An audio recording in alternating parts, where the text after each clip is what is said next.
Semua orang yang saya jumpai, yang saya kenal, yang paling tenang dan paling menginspirasi saya adalah teman-temanku yang kecil, miskin, papa, yang hidupnya sangat terpuruk.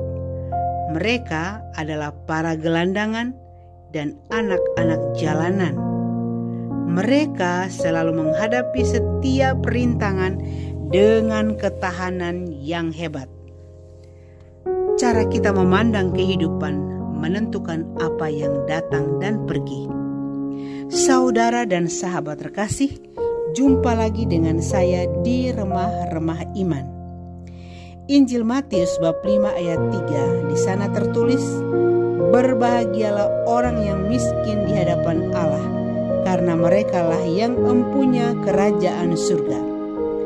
Teks kitab suci ini sangat menginspirasi saya hari ini, membuka pikiran saya tentang kebahagiaan yang berlimpah pada mereka yang miskin dan papa, bahkan bahagiaannya double.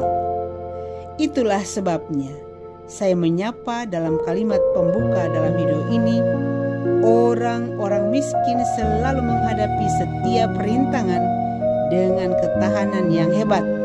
Maka merekalah sesungguhnya yang berbahagia. Berbahagia karena kerajaan surga mereka miliki, dan juga berbahagia karena damai sejahtera di hati mereka dapatkan. Berawal dari pemahaman ini, saya kemudian mengibaratkan pikiran kita manusia seperti rumah. Dimanapun kita berada, kemanapun kita pergi, pikiran kita akan selalu menjadi rumah kita. Segala sesuatu yang kita pikirkan mengendalikan kita, bahkan juga mengganggu emosi kita, mengganggu pilihan-pilihan kita, serta mengganggu damai sejahtera kita.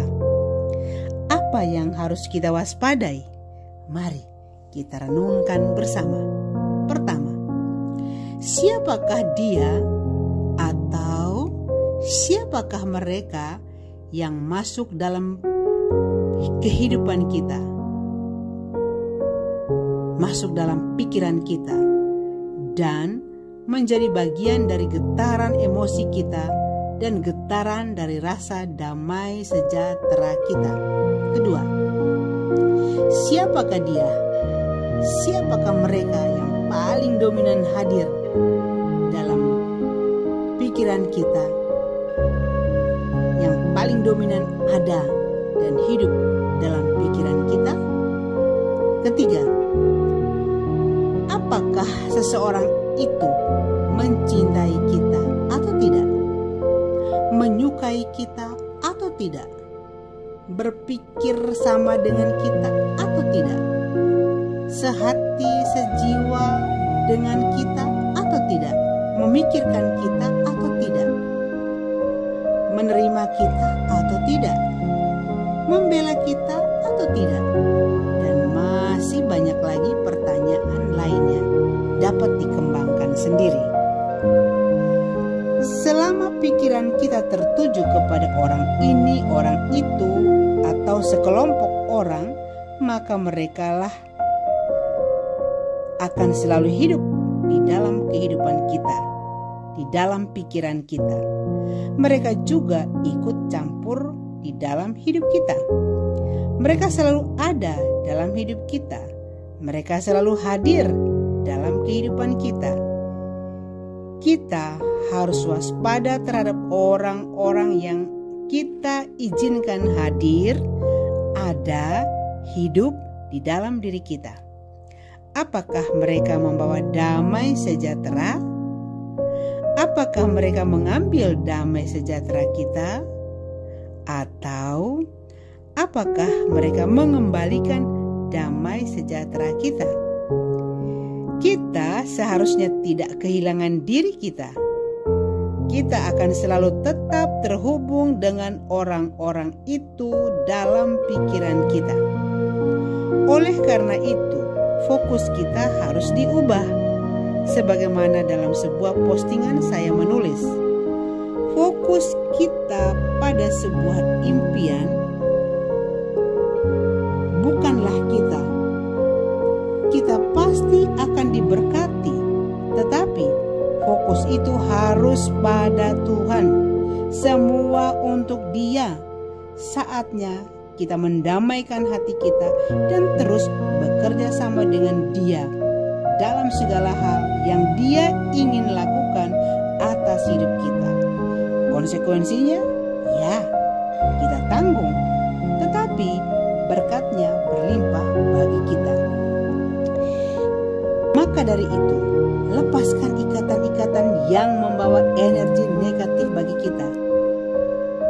Membungkus mereka yang benar-benar baik untuk pikiran kita, yang memberikan kritikan-kritikan untuk membangun kepribadian dan pembentukan mental serta karakter diri kita.